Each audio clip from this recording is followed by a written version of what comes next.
Hello, welcome to today's Devotional. My name is Jack Heineke. Today we're in the book of Ecclesiastes, chapter 3, verse 11. He has made everything beautiful and appropriate in its time. He has also planted eternity, a sense of divine purpose in the human heart, a mysterious longing which nothing under the sun can satisfy except God. Yet man cannot find out, comprehend, grasp what God has done, his overall plan from the beginning to the end. The words here of Solomon explains why whatever it is that we experience here on earth, without God's guidance, love, and wisdom working through us, is never enough to satisfy the deep longing we all have. Prior to this passage, Solomon goes into the great difficult detail of how everything we do on this earth are exercises in futility, a chasing after the wind that all amounts to man trying to please his senses of doing something that will actually account for something beyond the vanity of his pride and ego desires, but that nothing we do apart from God accomplishes what we truly desire. We have a hard time accepting the truth that our lives in less than 500 years from now will mean nothing to anyone. This thought is too painful, especially for the ego to embrace for many. I also think that 500 years is a very conservative number in relation to our lives being meaningful to future generations.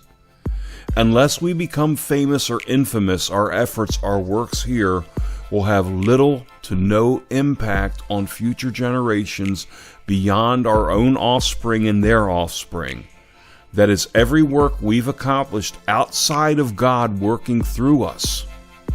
Any work done apart from God will not have any lasting impact on the world.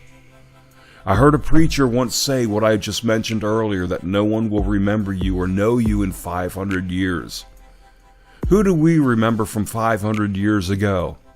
Who from that time has impacted our lives in meaningful ways? Hardly anyone that you can name. Maybe a handful of people that were famous or infamous that we can identify if we are actually students of history. But maybe there's a large, great cloud of witnesses who had submitted their lives in faith to obey the will of God as individuals who we will never know their names this side of heaven. Perhaps millions, if not even billions of people that have done that. Perhaps a whole mess of people who God called and they responded with a yes, and they lived prayerful lives of obedience to Him, because people who do that have done something extraordinarily meaningful that reverberates throughout the years, that impact us and will continue to impact future generations. These activities are not a chasing after the wind, are not vain attempts at all, as the believers of the past have impacted our faith in ways beyond our understanding. I recently played music for the funeral of a woman who I'd never met. My pastor told me that this lady for years had prayed for the church that I now attend. The church has grown over the years and is in an area where church attendance isn't that large in this area of mountains, small towns, and farmlands. But something has been drawing people to this church more and more. From what I've witnessed in this church are people from all walks of life, from the young children to the young parents to the older generations, who all appear to share a strong desire to just be at this church. We all talk about what's been going on at this church, which quite frankly we cannot come up with any other answer other than, well, God is in this church. And it's not the building that He resides in, it's God dwelling within and amongst those who attend this church. Now, this is not unusual in the world of churches, and as God inhabits a whole lot of people that attend a whole lot of other church buildings.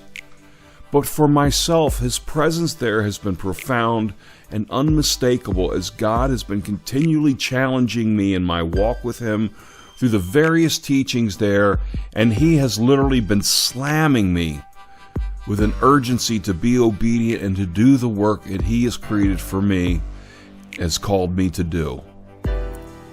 And this woman, who I never met, whose funeral I played music at, was a part of the great cloud of witnesses who helped in setting the stage for what is happening in my walk right now with the Lord. Her prayers and her work were not done in vain. Therefore, the future generations are relying on us to do what God has equipped and called us to do. It is God who has made all of us and has made everything beautiful and appropriate in its time, including those before us and ourselves and those after us. It was God who planted eternity into our hearts because God knows that the desire for eternity compels us to do the work that He has for us, because eternity will be the only experience that we can have that will completely satisfy the soul. Our chasing vainly after the wind here never satisfies. But everything we do here of and for God will have eternal ramifications, not just for you and I, but for every believer, and even every believer that's not even born yet. Nothing under the sun can satisfy us. Only God and His kingdom can. If you've ever wondered why our earthly experiences aren't completely fulfilling, now you might have an idea as to why that is the way it is. Our experiences here aren't meant to bring us to a place of complete satisfaction with what it is we accomplish here. That's because this existence here is short. It's like a wisp of smoke, and it is temporary. Our perspectives are extremely limited, for none of us knows exactly what God has been doing with all the believers throughout all of history.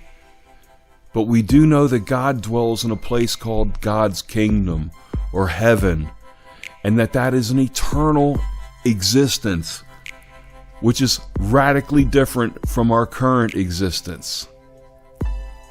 Know that God does not take a moment off, and that your life has purpose and meaning beyond the temporary restraints that our temporary lives place upon us. No matter what lies the enemy tells us about ourselves, just know that they're all lies, and that God is the only truth that exists, and that God wants what's best for us, and that our obedience to God, our walk with God, our faith with God, our witnessing of God in the world has ramifications that will reach down long past 500 years from now, when no one will really know us, but there will be some who will be impacted because we will join with that great cloud of witnesses. So step out into the world in faith in God and watch what God does with a handful of dust, which is what we all are. And you will be amazed as He speaks and He works through you in the ways that He sees fit to work through you. I pray that you have an awesomely blessed day today.